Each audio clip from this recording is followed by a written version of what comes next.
Hey guys, Lisa here, bringing another 1v1 today on the map Lost Temple. This is my third time recording this. The first time I didn't record, and the second time I had my mic turned off, so I apologize if I sound a little tired. But anyway, we have Gemini as the purple Protoss in the 3 o'clock position versus Timmay as the Zerg, pink Zerg to be exact, in the 12 o'clock position. And as you see immediately, Gemini already has the advantage because purple, although still a fairly girly color, is much more manlier than pink, so we will see how Gemini will be using this advantage today. Anyway, this is for the StarCraft 2 Shootout Tournament, round of 16, and this is game 1 between Timmay versus Gemini. And how this tournament works is that each player spawns with 3 lives, and whenever they lose, they actually lose a life. So it's always, and those lives actually carry on between rounds until the finals, in which you get 2 more lives. But it's always good to so actually losing any games before the semifinals, and even obviously in the finals, is very detrimental to your later rounds, as you will have less chances to defeat your opponent. But regardless, looks like Timmay will be doing a double extractor trick for the 12 pool, and gonna put down a double extractor trick for the 12 oversupply, and then gonna put down a spawning pool at 12 immediately. And that spawning pool is actually a good decision by him, as it balances both military and economy, apparently, from my Zerg opening build analysis. Although I don't do it at all. I just find it interesting that it actually does that. Anyway, Gemini put down his non-pylon, and actually gonna put down a gateway immediately afterwards. Right now, though, it does look like there is enough room for actually Zerglings to roam out if you have 1 zealot. So he's probably going to need 2 zealots to actually wall off that choke.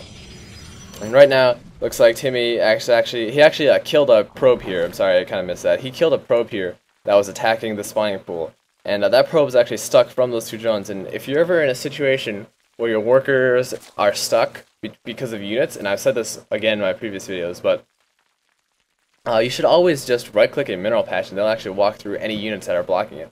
So extremely useful for just getting out the worker. You never want to lose workers early on. But right now, though, if we look at the income, even with that worker loss, Gemini is ahead by two workers, and this is because Timmay is actually committed to what it looks like an early Zergling push. So he's a little bit supply locker now, but he's gonna get that overload out soon. And he should be researching speed as soon. There he goes. There's the speed research. And so it looks like he's going to do some early speedling harass. And he looks like he's fairly committed. You actually don't need that many drones to support 1 hatchery speedling. If you do decide to build a 2nd hatchery, though, you're going to need at least 20 drones on minerals. And not that much on gas. The gas is only just protecting. But regardless, looks like Gemini is chrono boosting his warp gate tech. So he's probably going to go 4 gate. There's the 2nd gate right now, and he's using his minerals very well. He only has a few gas stocked up. That gas is probably going to go towards sentry and stalker use. Some high-level Protoss play I've seen, actually, the first unit people chrono boost if they don't see Zerglings coming is actually sentries, because then you can let that energy store up while you wait, and that energy is going to be extremely helpful. Because if you warp in a sentry later, you're only going to get 50 energy, but if you warp in it as the first unit you're going to get a lot more energy by the time units come. Now, this is obviously pending on whether or not the Zerg or other player rushes. So, I don't know, though. Timmay looks like he will be aggressing onto Gemini, and he actually gets a nice surround on Gemini's Zealot, and so that Zealot will look like it's going to take him down. And Timmay is actually going to be pushing into Gemini's base right now. That 1 sentry will not be able to take, or stalker will not be able to take out those 4 Zerglings. He should be pulling workers off the line right now just to take care of this, but it does not look like he's doing that. He's actually not building any more gateway units, so this is extremely bad. There you go.